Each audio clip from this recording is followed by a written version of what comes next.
Pemirsa, kita lanjutkan diskusi kita. Sekarang saya mau konfirmasi ke Ketua Panwaslu, Pak Ramdan Shah. Apa saja pengaduan yang sudah masuk?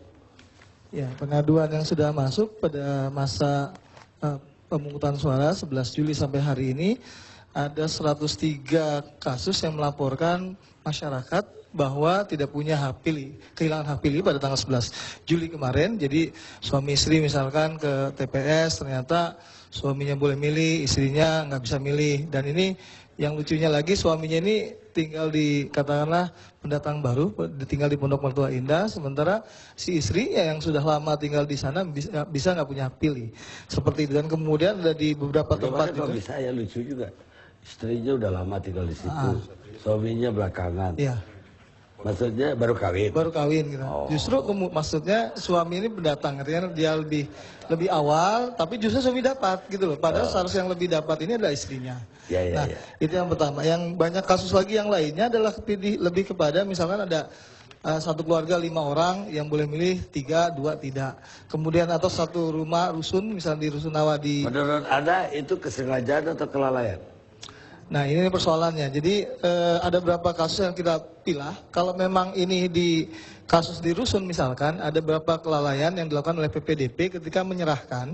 Ketika PPDP agak enggan untuk masuk ke sebuah perumahan vertikal, menyerahkan begitu saja pada pengurus rumah vertikal tersebut, misalnya apartemen, sehingga kemudian si pengurus ini memilah antara penyewa dengan kemudian yang tinggal, sehingga kasus di Kelapa Gading lebih banyak penyewa yang tidak punya hak pilih, padahal penyewa ini sudah lama tinggal lebih dari 6 bulan. Ya, artinya ada lebih cenderung itu kelalaian. Nah, kesengajaan ada nggak yang keras kesengajaan? Kalau yang keras ini ada berapa, misalkan di TPS 59 Robadak Selatan ketika saya ada di sana, ada dalam DPT itu umur kelahiran tahun 93, artinya 19 tahun. Tetapi de facto anak ini umurnya 15 tahun, artinya masih SMP kelas 3. Dan yang sialnya adalah ketika kok ini kemudian akhirnya ikut milih, karena sebenarnya itu bisa dicegah, karena si orang tuanya sendiri adalah petugas KPPS. Nah, dan membiarkan itu masuk, kemudian akhirnya kami melihat bahwa anak ini 15 tahun dan kemudian kami panggilkan PPK, Koja, dan Panwascam Koja sama dengan saksi. Kami membiarkan mereka untuk melakukan perundingan. Ya, itu satu orang. Apa ini masif? Kalau masif, saya juga nggak lihat.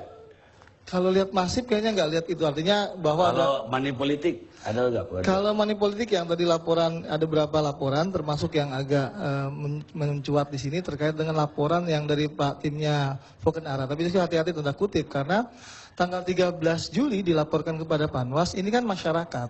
Ada Pak I yang melaporkan kepada Panwas pukul 23 tanggal 13 yang melaporkan langsung to the point. Tim kampanye pasangan calon lain itu terlibat money politik, melakukan serangan pajar pada pukul 3 sampai pukul 6.30.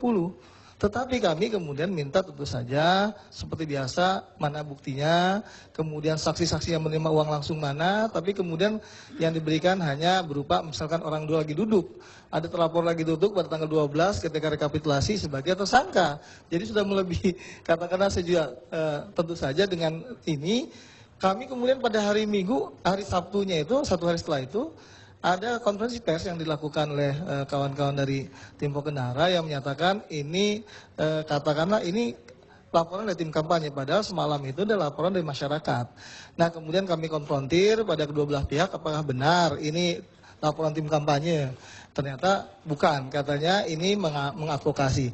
Nah tadi pagi kami memanggil terlapor, kemudian kami dapat penjelasan bahwa benar ada uang yang diberikan kepada 43 orang, tetapi uang ini 75.000, kemudian baju kotak-kotak, tambah lagi ada surat mandat sebagai saksi. Karena di Kecamatan Menteng, Kelurahan Pegangsaan, Kecamatan Menteng, itu ada 43 TPS. Maka kemudian diberikan uang kepada 43 saksi. Jadi kalau itu bukan money politik dong, wasaku dong. Sampai sejauh, saya belum membuat katakanlah kita akan panggil saksi yang tadi katanya menerima uang Santi Haji tersebut, 43 saksi, uang untuk saksi kami akan panggil. Tetapi juga tadi kami minta memanggil kembali pelapor, karena pelapor kami butuh bukti tambahan. Tadi sudah kami panggil, ternyata tidak ada bukti tambahan. Yang kedua juga katanya tadi ada saksi yang mau dihadirkan, kami minta dan kami tunggu tidak ada saksi. Jadi sekali lagi kami masih mengundang besok, itu adalah mereka. Sampai saat ini kesimpulannya belum konkret lah. Belum konkret. Baik, Bung Polta, Raja Minyak. Terima kasih Bang. Terima kasih Bang Karni. Komentar politiknya apa ini Bung Polta? Jadi komentar politik saya, karena di sini sebagai narasumber, siapapun yang nanti putaran kedua menang, saya mohon siap menang, siap kalah. Itu pertama. Sudah itu, kepada dua pasang ini, tolong jangan jadikan rakyat ibarat pepatah beruang madu. Artinya, janji-janji ini Bang, ini yang saya takut Bang. Ibarat madu dibikin di hidung beruang. Dengan janji-janji itu. Apa yang terjadi?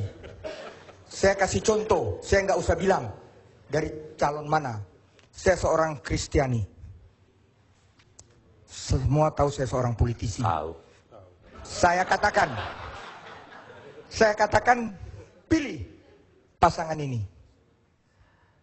Ya, saya kaget dengar jawabannya. Bang, yang ini Bang, nanti izin gereja beres Bang. Hati-hati. Di Jakarta ini susah. Tapi kalau dia yang menang, izin gereja lancar semua Bang. Apa enggak merinding aku dengarnya. Belum lagi, kebetulan ada beberapa ormas keras di Jakarta ini juga dikatakan, kalau dia menang, dibubarkan itu semua ormas. Ih, makin ngeri aku Bang. Ah, yang gini-gini, karena Jadi itu saya mohon. ada setuju ada ormas yang kekerasan? Saya bukan bilang itu Bang. Demokrasi dikedepankan. Semua itu harus aturan undang-undang. Kita rubah undang-undangnya, saya anggota DPR. Jangan kekuasaan kita kedepankan. Apalagi, 50+1 undang-undang. Salah satu yang setuju 51+1 itu PDI Perjuangan. Ini kan fakta Bang. Kenapa sekarang digugat? Kenapa sekarang? Terlepas itu LSM yang menggugat. Udahlah, Machiavelli mengatakan, bunuh politisi karena menghalalkan semua cara. Ngeri nggak Bang? Ngeri kali. Karena itu jangan, nanti biar abang aku. Abang aku ini Bang Ridwan Saidi, sahabatnya Foke. Jadi Bang, ini kebetulan karena barusan bilang, nggak betul itu Ruhut. Aku juga Bang, aku sudah ketemu Bang Foke dan timnya. Ini salah satu kekalahan. Kenapa tidak direbut hati Ridwan Saidi toko Betawi? Wah. Mereka katakan Bang. Cuma gara-gara tidak merebut hati Ya Ridwan itu salah Saidi. satu Bang. Tapi mereka bilang, Bang Ruhut banyak kali lagu permintaannya. Ya enggak, jadi susah juga aku Bang. Susah juga aku Bang. Itu katanya Bang Ridwan, abang kan, aku kan anak buah abang Bang. Ku perjuangkan keinginan abang Bang. Tapi dibilang banyak kali lagu permintaannya. Kan itu. Jadi saya ingin mengatakan, kalau memang kita ada kekurangan, kita luruskan undang-undang. Hei, ini semua orang Jakarta enggak? Kadang-kadang malu mesti sekarang lihat kaca. Bayangkan, yang putaran ke-1 menang, KTP-nya nggak Jakarta Bang. Nggak ikut milih Bang. Sedih nggak? Kemana kalian semua orang Jakarta? Tante, pening aku jadinya. Ini fakta Bang. Kenapa? Nggak itu. Calon gubernur dimanapun, misalnya undang-undangnya, harus orang domisili situ. Karena Jakarta ibu kota negara, Jakarta barometer. Jangan coba-coba. Kalau Jokowi ngomong tadi, wajar. Dia belum berbuat. Sedangkan Foke, dia sudah berbuat. Dan ramalan aku kan betul Bang. Ramalan aku waktu abang bikin acara. Kenapa Ruhut Foke nggak datang? Kau mewakili Foke. Siap Bang. Aku bilang, abang undang calon gubernur. Sedangkan dia gubernur DKI. Beda dong bang. Dan yang lebih ngeri lagi bang, tegaskan aku katakan, apa yang aku bilang? Dia lagi menunggu. Hei kalian 5 pasang, dia lagi menunggu di final. Betul kan bang? 2 putaran? Betul apa yang aku bilang bang. Ini fakta bang. Aku mau panjang lebar, tapi memang aku rada susah bang. Aku pendukung, ya.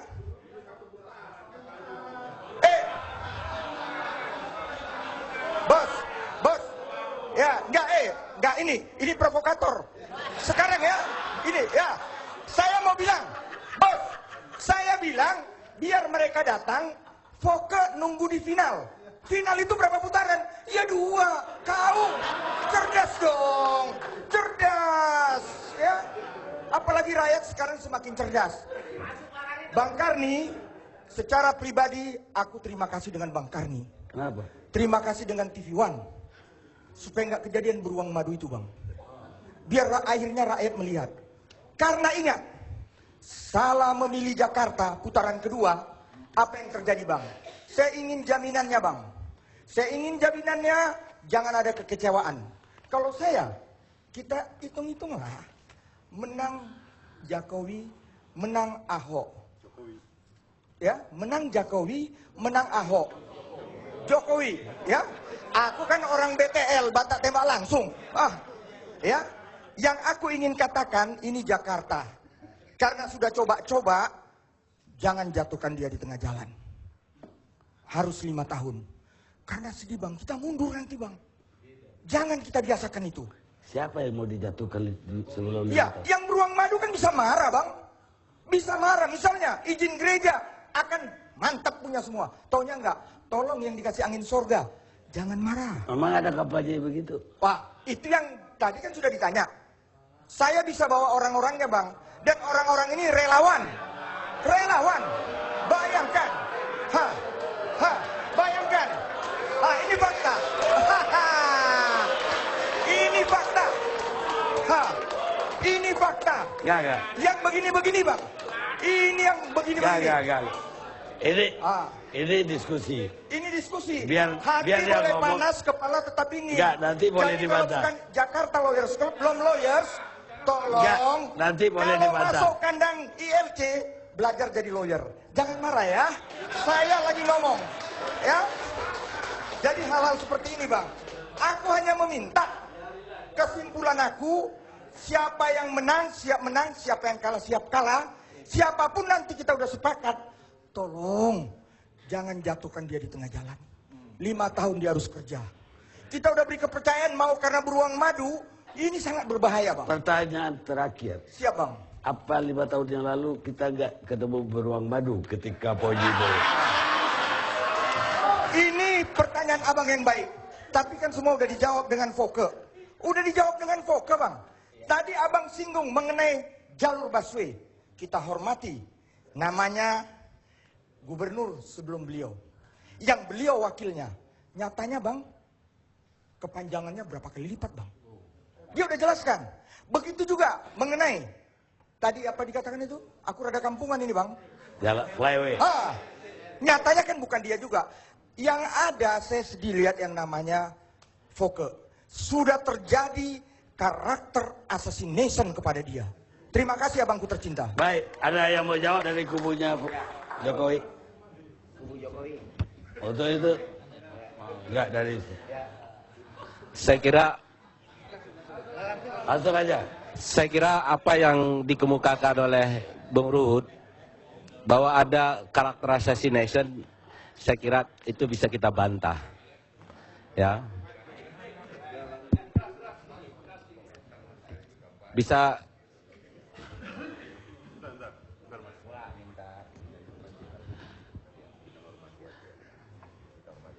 ya, saya kira apa yang dikemukakan oleh kolega saya Ruhut Sitompul bahwa ada upaya Anda karakter bilang dia kolega, dia nggak berasa kolega Anda. kolega sama lawyer. Oh. Kolega, kalau kolega itu kan biasa Nggak, dia panggil lawyer. DPR, dia bukan lawyer. bukan. Oke. Jadi saya bisa bantah, Bang, karena tidak ada satupun pemikiran dari tim sukses untuk memformulasi sebuah upaya untuk karakter assassination. Justru apa yang kami alami dalam proses awal sampai dengan detik-detik terakhir, justru kami yang mendapat musibah seperti itu.